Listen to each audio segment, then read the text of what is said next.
Hello all and welcome back to Pinky's Critical Thinking channel. So today I wanted to talk about something that, I had somebody say something to me actually, and I thought, well, it's about time I just kind of explained myself really, like how I started my journey to doing these videos and becoming, I suppose, what you might call a political activist. So it all started for me back in 2016. I saw like we were going to have a Brexit referendum. I think it might have been before that. I don't know exactly when it was called, but it might have been called before that. And I remember thinking, oh, this is just like a classic The Sun, Daily Mirror, Express kind of, nonsense thing that, because, I obviously after the events of Brexit, I had a great realization, but all of my life, basically, I just ignored most of the sort of what I call the tabloid media. I just knew it was just nonsense, because I used to go to big events and then see the write-up, and it was literally 100 times distortion to what really happened because I was there. So I always had just ignored the media and just took it as a bit of a joke, really. And I thought it was harmless, sort of exaggeration, like typical British sort of eccentricity fun. But then came Brexit. I really didn't really pay much attention. I just thought, well, it's the same usual papers promoting, the same usual rubbish, propaganda. Well, actually, I didn't even think of it as propaganda then. I just thought it was, just like extremist points of view that they were pushing and that most sensible people would ignore. Mind you, I'm still not sure they didn't. I'm still not sure about the vote. But anyway, that's another story. So then Brexit happened, and then this country seemed to go like a basket case. I use the term madder than a box of frogs. And everything changed.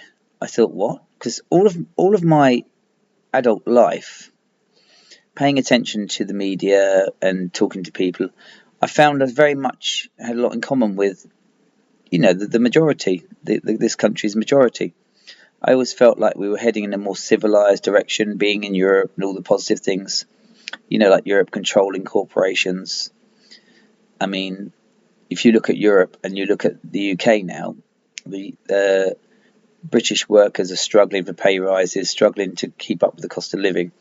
We've got this huge, I think it's the biggest fuel costs, energy costs in the whole of Europe. But in the EU, of course, they've got collective power, so they can use it to stop corporations overcharging. You can use the government power, whereas here we seem to have a very much a corporate-based government now. It doesn't matter if it's Labour or Conservative or Liberal; they're all very much controlled opposition. It's all part of the same situation. So that's what I see. Maybe I'll do a talk about that, but that's what. If you look at the background, see who funds these political parties, where they come from, what school they went to, etc. You'll find it's very much an interconnected web, and that's not a conspiracy theory. You can all look that up yourself. Which brings me to another point. I'll get to that in a minute. So then that was the first kind of like wake up point. I thought, what? Like people believe that? It was very, very hard for me to get my head around that people actually believe that. And like the security of being in the EU, feeling we were like moving forward, becoming like a strong world power, and tackling the US hegemony, which is basically the US. If you look at history, we've been through this. I can put some more posts up there, but the US is the bully boy of the world. Anybody who wants to do a different system that isn't free market, unregulated capitalism will be attacked by the US, either by sanctions, or outright war. Right? That's basically the long and short of it. If you look at history, since World War II, that's been the case. Since the end of World War II. So, getting back to my point. Sorry, I got off on a tangent. Not very professional at this, but hey, it's just getting it out there. So then I realised that the propaganda in these papers was harmful, and it does work, because it literally had made working people in this country, well, not just working people, just ordinary people, it made them vote against their own best interests, because being in the EU was the only trade deal in history that gave ordinary people benefits, right? If we get a trade deal now with Australia, with Canada, with whoever, right, there's no benefit to ordinary people. It's only benefiting the corporations, right, or the companies that are going to make deals with it, right? But in the EU, we had free movement. You could go and live and work in any of the 28 countries. I think it's the other 27, isn't it? We were the 28th. So you could go and live and work. You could travel freely. You didn't have to, do too much, pay for, visas, that sort of thing. I mean, you had free healthcare with your health card. Across the EU, there were so many benefits to ordinary people. But any other trade deal, there's really none. It's just all for corporations and business. It's not benefits of people. So the fact that people voted against it is just crazy, really. But what I think was the problem was people were very, very angry with governments, but this is how they used it this Brexit was the thing to fight back. So they thought against the establishment. It wasn't. It was exactly what the establishment wanted, and it was basically a trick. But I will go into this another time. But that's another subject. Also, there's a lot of dodginess about the voting. If you Google Idox, a private company, Peter Lilly, ex-Conservative, or probably still in the Conservative Party, used to be director of Idox, and Idox privatised referendums and Scottish elections before the Brexit referendum. I mean, that in itself sounds a bit dodgy. So, getting to my point, this was my journey, if you like, to being awakened to what was going on. And I mean, being awakened, we got this whole woke thing. Now, woke is not a negative thing. It's a positive thing. It means being awake, being aware, being consciously aware of what's truly going on in the world. That's what the real woke means. It's the media anti-campaign, because the last thing they want is truly awake people. The media's just now become another messenger of the corporations, banks, billionaires, the people that benefit from us all being uninformed, sort of little what don't we call it, like just mindless sort of automatons going out and buying and spending and doing what we're told. That's what the ideal for them is, yeah? So, of course, if you're fully informed, consciously aware, and know what's going on in the real world, you're public enemy number one to them. Does that make sense if you think about it? So it popped up the question. Somebody I know said to me, "So how do you know what's true?" As if like everything that I talk about wasn't researched. And it suddenly occurred to me. I thought, well, yeah, I see what the problem is, because the other thing the establishment does is it attacks social media, or it attacks just online generally, because they act as if you can't find true information online. Well, I don't know about you, but if any of you that's got a banking account, do you think that's a conspiracy theory? Your banking account online, do you think it's a conspiracy theory? Do you think the government website is a conspiracy theory? Do you think that registered organisations like Amnesty International, do you think that's a conspiracy theory?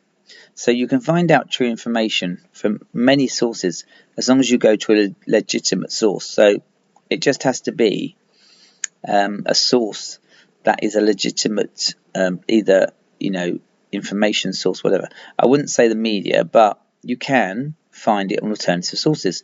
I mean, even things like the Encyclopedia Britannica. there are historical things written in there that you can find out histories without. It's still got a bit of a bias because it's a British version, but you can get the basics of the historical outline. So what I think the establishment has managed to do is scare people off of social media because they see it as a threat to their control over the narrative. Now, the narrative is what you see in the newspapers. So basically, any story they put out there is the narrative that they can control and make us think about and make us focus on, while other things beyond the narrative are much more important often. For instance, the fact that we spend so much money on weapons in this country, and probably in most countries, but we say there's not enough money to give decent healthcare. Just mad. I mean, what is a priority?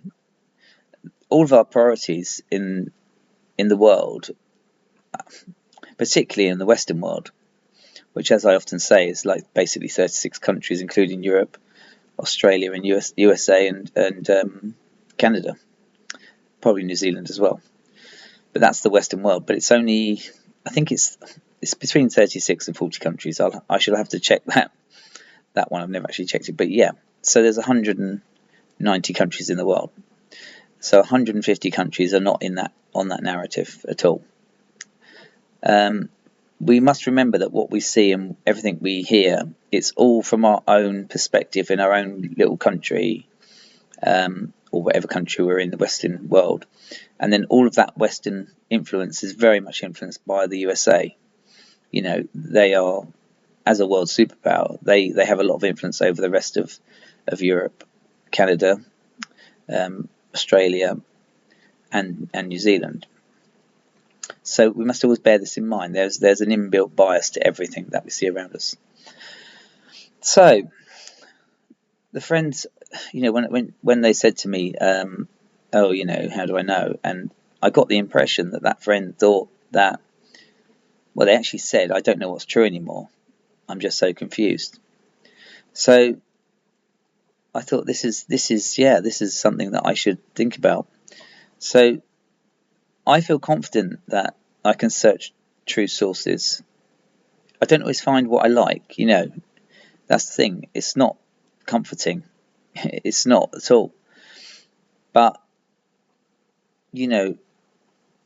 if we don't tackle some of the stuff, and it's getting worse. I mean, the authoritarianism, the control coming from, as the more they get money, they're hoarding all the money, the power, the wealth, the resources, the worse it's getting. And we need to sort of pull together as people and do something about it. This is what it's all about. So this divisiveness, Brexit, division, even the vaccinated, unvaccinated became division. This constant. I do wonder what the next division is going to be. In fact, if any of you got idea what we're going to be divided by next, put it in the comments below, please, because I like to have a little, guess at what's coming next, because I'm sure they're going to do something next. So yeah, this is the thing. We need to sort of keep ourselves informed, keep checking reliable sources. I think, like a lot of the charities, there's another world charity, but at the moment the name escapes me, but they're very, very reliable, that I find out what's going on in the actual world rather than reading the media bias version of what's going on in the world. So yeah, this is all things that we can do. I'm going to have a drink. I've got a cup of tea here, so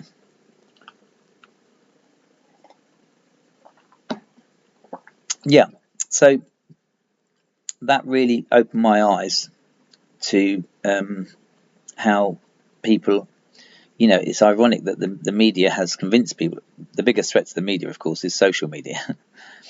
So they've,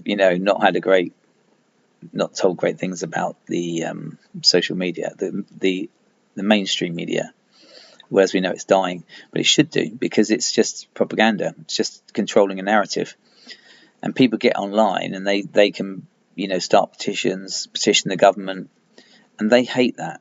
They think they are superior. They think that they should be telling us what we do. They think they should be telling us what to worry about. And that's what it's all about. It's about, distraction. I mean, the classic one was recently in the news, was that when the Conservative guy said we were, at one time talking about killing all your cats. What a nonsense. What an absolute joke. Of course they weren't ever thinking about killing everybody's cat. Would never have happened, because they were saying, oh yeah, one time we thought coronavirus was... Well, coronavirus has turned out to be just like a bad flu. It's death rates wise, we're actually getting, strangely, death rates as high almost now. Well, excess deaths, this is. They're almost as high now as they were during the actual pandemic. So, why is no one looking into that? If they care about us, why aren't they looking into this high death rate? Anyway, I don't want to go off on too many tangents, but yeah, the point is, question everything always. And I wanted to end with something my dad said to me years ago when I was younger. I was probably quite naive and, didn't know much about the world. And we used to talk about the old empire days with my dad, and he said it was all about oppressing people, controlling them, and using their resources, to enrich ourselves and whatever. This is what empires are all about. Now, I'm trying to think of a word that he used, and I cannot think of it. But he's basically it was that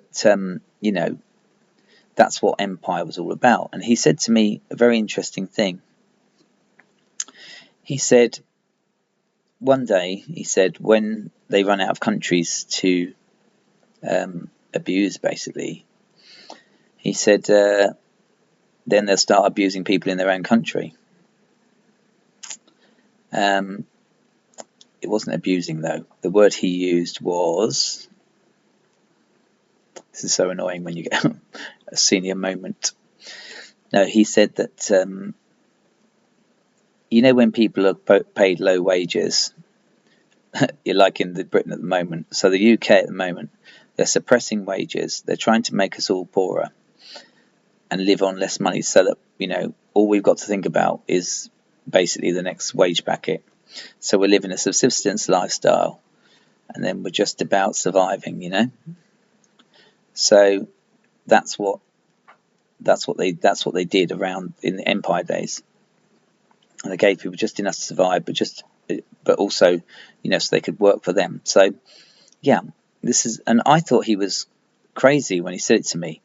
I thought like he was, if you like, a conspiracy theorist. I thought, but of course now I'm older, wiser, and seen it for myself. I see that exactly what he said to me was exactly right, and it's just mad, absolutely mad. But that's what I see. We are now being targeted by the same people that went out, building empires and exploiting, that's the word, exploiting people around the world. And now they're exploiting us. So, just something to think about. And I'm not doing this with any agenda. I just want to speak truth. I want to learn. So I really would like some comments and people, tell me what you think in the comments below and stuff like that. I shall probably put some links in the description to go along with the video description to go along with this. So speak to you all next time. Take care. Bye bye.